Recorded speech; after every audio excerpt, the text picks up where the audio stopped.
आप लोग इससे पहले वीडियो में मैं आपको बता चुका था मेटल कार्बोनेट क्या होता है, हाइड्रोजन कार्बोनेट क्या होता है, कैसे बनते हैं। अब मैं बताने वाला हूं आपको रिएक्शन एसिड और मेटल कार्बोनेट के साथ क्या होता है। तो यहाँ पढ़ लेते पहले metal carbonate such as calcium carbonate. Calcium carbonate का मतलब होता है चॉक, व्हाइट चॉक जो हमें स्कूलों में मिल जाती है। React with acid to produce the gas carbon dioxide, क्योंकि वो कार्बन है ना, किससे बनी है? कार्बन से बनी है कैल्शियम कार्बोनेट। जब एसिड के साथ रिएक्ट करती है तो वो क्या करती है? प्रोड्यूस कार्बन करती है। This can be seen in the equation, ये इक्वेशन में दिखती है metal carbonate plus acid is equal to water plus carbon dioxide. ये कैल्शियम कार्बोनेट जो है, I am not talking about the metal, मैं अभी यहाँ मेटल की बात नहीं कर रहा हूं, मैं सिर्फ इस कैल्शियम कार्बोनेट की बात कर रहा हूं जो यहाँ पे मेटल कार्बोनेट के साथ कंबाइंड है, जिसने एसिड के साथ रिएक्ट करा और प्रोड्यूस करा वाटर प्लस कार्बन डाइऑक्साइड। हम बात कर रहे थे कि जब मेटल कार्बोनेट जो है वो एसिड के साथ रिएक्ट करता है तो वो सॉल्ट को भी क्रिएट करता है। Salt is been created according to the acid. जैसा एसिड की वैरायटी है वैसा ही टाइप का सॉल्ट प्रोड्यूस होता है। But that reaction is between metal and acid. क्योंकि मेटल कार्बोनेट कंबाइंड है, इसीलिए मेटल जो है, मेटल कार्बोनेट जो है जब एसिड के साथ रिएक्ट करेगा तो वो एक टाइप का सॉल्ट भी प्रोड्यूस करेगा, वाटर भी प्रोड्यूस करेगा और प्रोड्यूस करेगा कार्बन डाइऑक्साइड। याद रखिएगा कि तीन चीजें प्रोड्यूस होती हैं while the procedure of metal carbonate reacting with acid. First of all salt, second is of all water and third is carbon dioxide. देख लेते हैं फिर से। This can be tested at chemistry lab by using lime in water. याद रखिएगा chemistry lab में हम test कर सकते हैं। कैसे टेस्ट कर सकते हैं? Lime in water. लाइम का मतलब है चूना। लाइम का क्या मतलब होता है? चूना। को हमने वाटर के साथ मिलाया या लाइम वाटर यानी कि चूने का मिला पानी ले लिया, विच रिएक्ट विथ CO2 गैस। अब CO2 सबको मालूम है कलरलेस गैस होती है, ये तो आपको सबको मालूम होगा कि CO2 दिखती नहीं है, कलरलेस गैस होती है। मगर जब वो लाइम वाटर के साथ रिएक्ट करती है कार्बन डाइऑक्साइड गैस तो वो कलरफुल हो जाती है, यानी कि वो हल्की सी व्हाइट मिल्की कलर की हो जाती है। किस कलर की हो जाती है? White milky colour. और ये आप देख सकते हैं रिएक्शन करके, वरना जिनके घर पे चूने की पुताई होती है यानी कि चूने की पेंटिंग होती है, दीवारों को पोता जाता है, उनके घर में पूरे के पूरे चूने को जब पानी में डाला जाता है तो पानी जो होता है वो मिल्की हो जाता है और उसमें से बबल छूटते हैं। That bubbles are carbon dioxide. जब तक वो पानी के अंदर डिजोल्व रहती है तब तक वो मिल्की रहती है। याद रखिएगा ये चीज, ठीक है।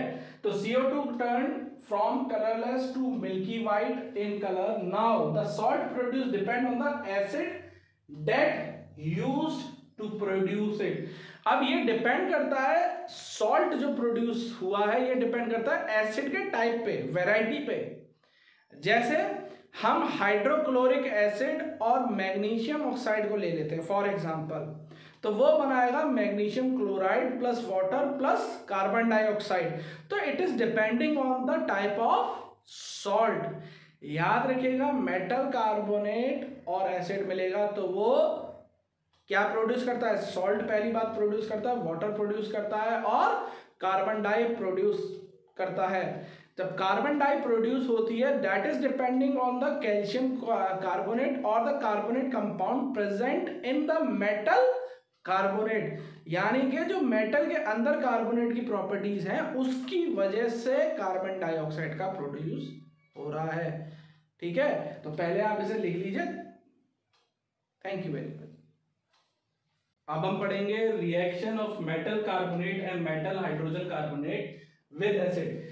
इससे पहले मैंने आप लोगों को carbonate, metal carbonate, metal hydrogen carbonate के बारे में बहुत सी चीजें बता दी हैं, है ना। अब हम सीधे सीधे रिएक्शन पढ़ते हैं, तो पहले पढ़ लेते हैं क्या है कैसे है। Metal carbonate are formed by reaction of metal salt with CO2। तो CO2 के साथ जब मेटल सॉल्ट जो है वो कंबाइन हो रहा है, यहां पे बन रहा है metal carbonate 2NaOH plus CO2 is equal to Na2CO3 plus H2O. Water produce हो रहा है, याद रखिएगा, जब आपका NaOH और CO2 गैस मिल रही है, रिएक्ट कर रही है एक दूसरे के साथ. Metal hydrogen carbonate are formed by reaction of metal salt with HCO3. HCO3 जो है वो हाइड्रोजन कार्बोनेट है और with a hydrogen carbonate of A more reactive metal, यानी कि उससे ज्यादा रिएक्टिव मेटल के साथ रिएक्ट कराओ और फॉर्म कराओ hydrogen carbonate. Metal carbonate and metal hydrogen carbonate react with acid and produce corresponding metal salt, carbon dioxide and metal.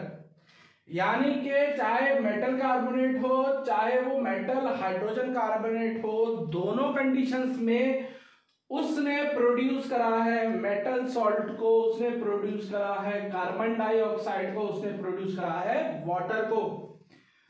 अब देख लेते हैं chemical formula. Sodium carbonate plus HCl is equal to sodium chloride plus water plus carbon dioxide, NaCO3 plus 2HCl. यहां पे molecule का level बढ़ गया है जब हम मेटल कार्बोनेट की बात कर रहे हैं. 2HCl और कन्वर्ट होता है, प्रोड्यूस होता है 2NaCl plus H2O plus CO2. ठीक है. अब चलते हैं हाइड्रोजन कार्बोनेट में. Sodium hydrogen carbonate plus HCl is equal to sodium chloride water plus carbon dioxide. याद रखिएगा यहां पे सोडियम कार्बोनेट यूज हुआ है, यहां पे सोडियम हाइड्रोजन कार्बोनेट यूज हुआ है. HCl सेम है. सोडियम क्लोराइड प्रोड्यूस यहां पे भी हुआ है, सोडियम फ्लोराइड यहां पे भी प्रोड्यूस हुआ है, वाटर कार्बन डाइऑक्साइड यहां पे भी प्रोड्यूस हुआ है, वाटर कार्बन डाइऑक्साइड यहां पे भी प्रोड्यूस हुआ है. अंतर क्या है? अंतर है मॉलिक्यूल्स का. यहां पे Na2CO3 है, यहां पे NaHCO3 है क्योंकि यहां पे हाइड्रोजन कार्बोनेट है और यहां पे सिर्फ सिंपल कार्बोनेट है. यहां पे क्योंकि आपका हाइड्रोजन था ही नहीं तो इसलिए यहां पे 2HCl है और यहां पे सिर्फ HCl है. यहां पे 2NaCl था और यहां पे खाली NaCl है. देखिए मॉलिक्यूल का डिफरेंस आपको पता चल रहा होगा. हर कंडीशन में चाहे वो मेटल कार्बोनेट हो चाहे वो हाइड्रोजन कार्बोनेट हो, दोनों कंडीशंस में उसने प्रोड्यूस करा है मेटल सॉल्ट को, उसने प्रोड्यूस करा है वाटर को और उसने प्रोड्यूस करा है CO2 को. डिफरेंस जो है वो सिर्फ और सिर्फ मॉलिक्यूल्स का है. नाउ अब हमें कैसे पता चलता है कि कार्बन डाइऑक्साइड प्रोड्यूस हुई? ये मैंने इससे पहले वीडियो जो करा था उसमें मैंने आपको बता रखा है कि जब लाइम वाटर जो होता है वो कार्बन डाइऑक्साइड के साथ रिएक्ट कर रहा है तो कार्बन डाइऑक्साइड जो होती है वो कलरलेस गैस होती है और वो मिल्की कलर की हो जाती है, जिसकी वजह से हमें पता चलता है कि that carbon dioxide is being produce और रिएक्टिंग. ठीक है. आई होप कि आपको ये रिएक्शन समझ में आया होगा. Please like and subscribe my channel. Thank you.